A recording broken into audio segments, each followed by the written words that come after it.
I ended up with 22 pairs of these band Jordan 1s, and they currently go for like, I don't know, $1,500 or $2,000 now. I'm gonna tell you how I got these. Back when they originally were supposed to come out and they were going on the blog articles, a lot of people were talking about it and people were excited about the drop. But then they just out of nowhere disappeared. We started hearing news about they might be going to outlets. Like it's just gonna be a B grade and there's something wrong with the shoes. But we couldn't figure it out because again, during this time, the internet, social media, how everything is now these days, definitely a lot more discourse between forums and then some blogs. One day I was out and about and I got a phone call and somebody told me, bro, they have the shoes at the Nike factory store right now. So I slide down to MLK. They got one on the rack. You could purchase the shoe. They're letting you buy one pair. So they put them on the shelves that evening, later in the day, kind of, later afternoon. And then next thing you know, they took them off and they're like, bro, what's going on? Are they available? Are they not? And then they said, we're going to do a launch. Crazy to think that people were camping out at the outlet for a regular drop that wasn't a regular drop anymore because it was considered as a B grade, but it came with the original box and everything. So you know me, this time I'm young, I'm ready to camp out, I'm in line. I gotta be like in the front 10 of the people getting in because I need to guarantee more pairs. I was excited about this shoe and I definitely knew it had a little value to it so I could leverage it to get other pairs of shoes in my collection. Luckily, the first day when I had went, I was able to get multiple pairs because I had somebody with me, so they bought me a pair. Then I camped out, went through, got another pair, and then they said we could go back through the line. So at the time there was maybe about, let's say like 50 people in line,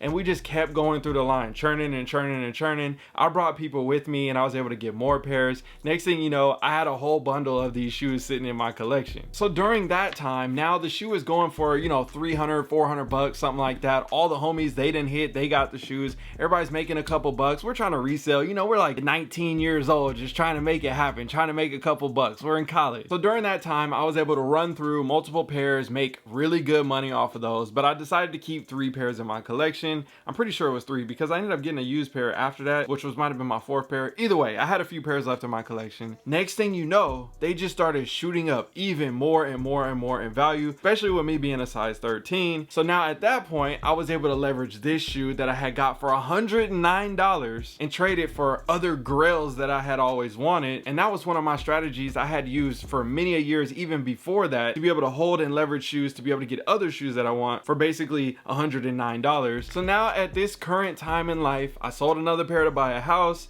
and then I used another pair in trade, and I still have my one dead stock pair that I said I would always keep. This was the best one of them because if you guys remember the left and right foot, there was always something kind of wonky about them, so you had to kind of match them up when you bought them to get the best version of them. Do you have any shoes that you got at Nike outlets or other memories that you have with sneakers?